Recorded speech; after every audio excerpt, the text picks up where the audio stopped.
C'est par lui que le pardon des péchés vous est annoncé et que quiconque croit est justifié par lui de toutes les choses dont vous ne pouviez être justifiés. Ce texte affirme que Dieu, bien auparavant, bien en amont, a annoncé la venue de Jésus. Plusieurs prophètes l'ont annoncé très clairement, avec des signes évidents pour quiconque ensuite a vécu la venue, le ministère, la mort, la résurrection de Jésus. Parmi tous ces prophètes, j'ai choisi un texte de Ésaïe dans le livre qu'a écrit le prophète Ésaïe au chapitre 7. Il écrit ceci: 7 siècles avant Jésus, le Seigneur lui-même vous donnera un signe. Voici, la Vierge deviendra enceinte, elle enfantera un fils et lui donnera le nom d'Emmanuel, ce qui signifie Dieu avec nous. Jésus a été annoncé.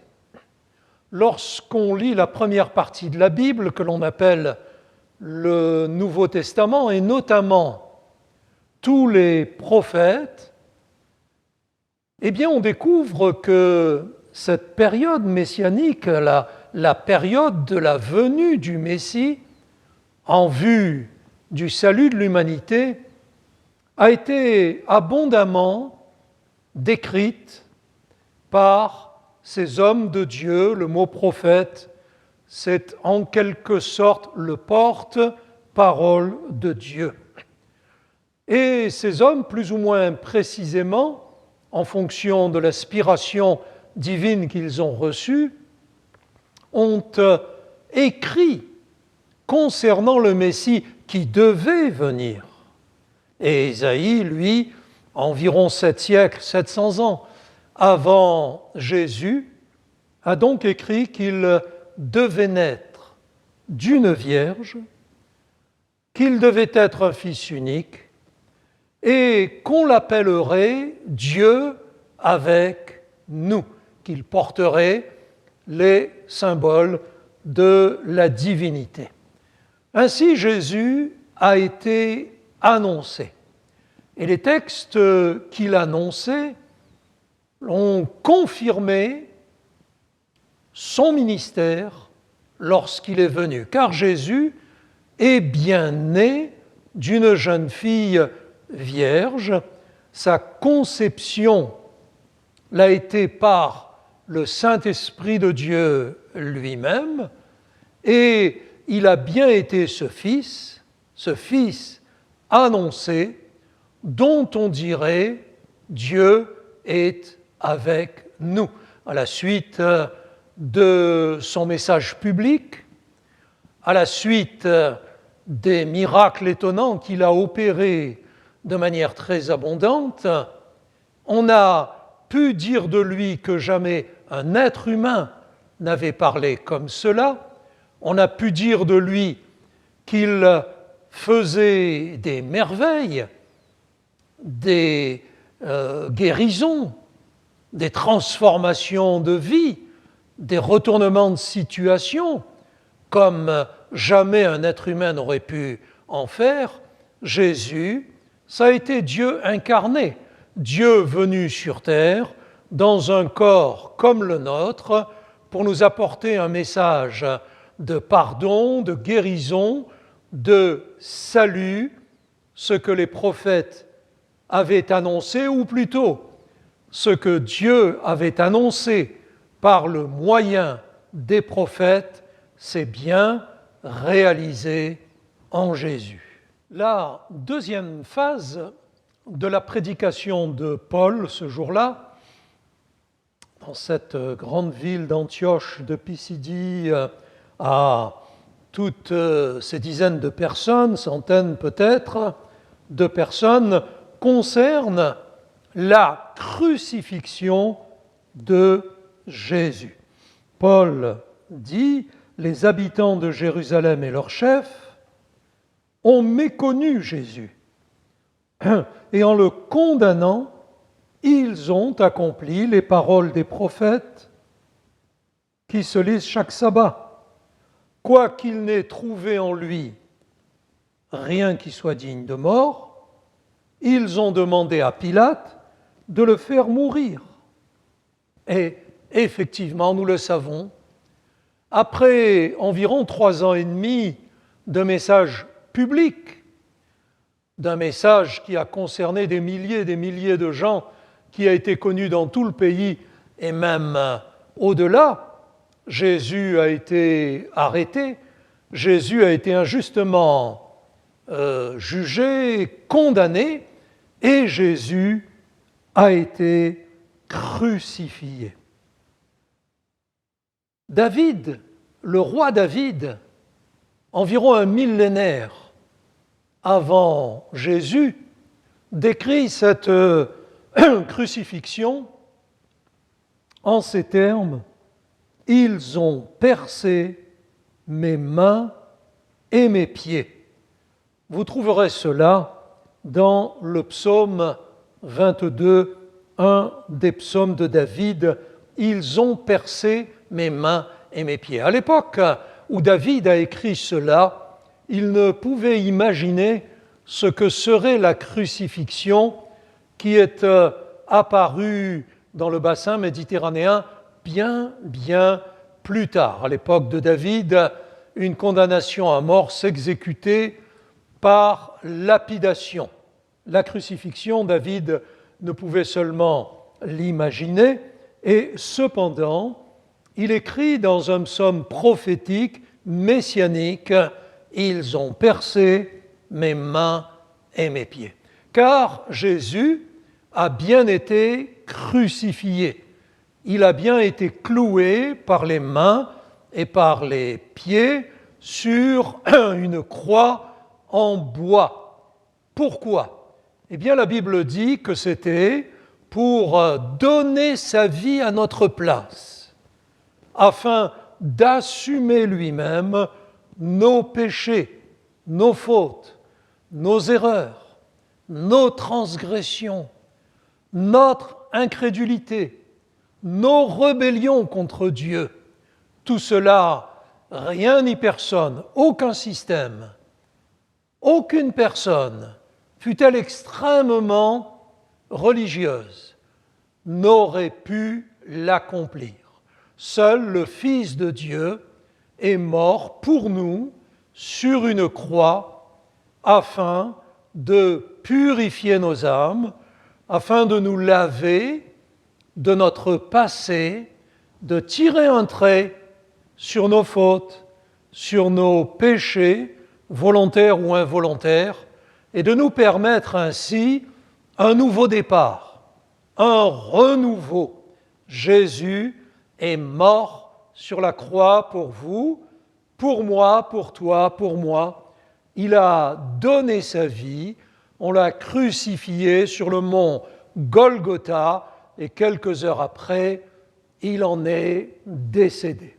Mais voici que vient la troisième partie du message de Paul. Et cette partie concerne la résurrection de Jésus. Jésus a été annoncé, Jésus est venu. Jésus a prêché le royaume de Dieu. Jésus a été arrêté, il a été condamné, il a été crucifié pour nos péchés. À ce sujet, le prophète Ésaïe, toujours le même, avait écrit dans son chapitre 53 ceci: « Méprisé, abandonné des hommes, homme de douleur, dédaigné, brisé pour nos péchés, on a mis son tombeau avec le riche. Et effectivement, après le décès de Jésus, un homme riche est venu réclamer la possibilité de récupérer le corps et de l'enterrer dans un sépulcre tout neuf qui lui appartenait. Ces choses ont été annoncées, ces choses se sont réalisées. Mais la suite de ce qui avait été annoncé par les prophètes, par Dieu, au travers de la bouche des prophètes, s'est également réalisé, car le troisième jour, Jésus est ressuscité. Et Paul y arrive. Il dit, et je vous l'ai lu tout à l'heure, après qu'ils eurent accompli tout ce qui était écrit de lui, ils le descendirent de la croix et le déposèrent dans un sépulcre.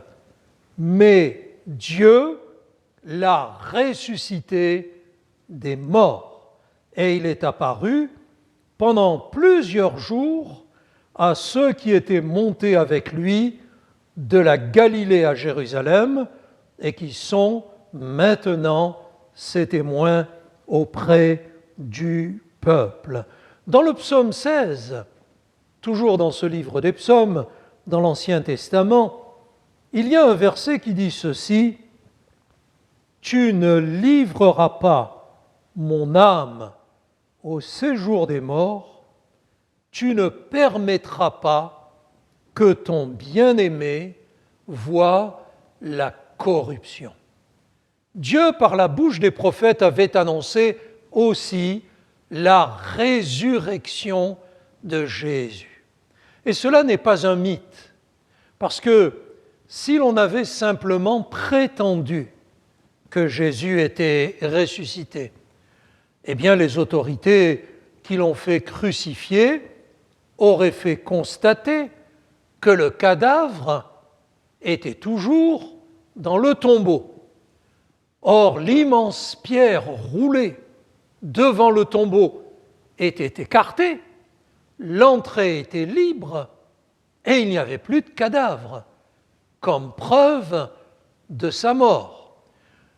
Peut-être pourrions-nous dire que, et c'est un bruit qui a couru relativement peu de temps au début du christianisme, peut-être ses adversaires auraient-ils pu dire que les disciples de Jésus étaient venus pendant la nuit et avaient dérobé le corps. Mais ça pose beaucoup de problèmes, car sur la pierre du tombeau, il y avait des scellés bien téméraires, celui ou ceux qui auraient osé les briser.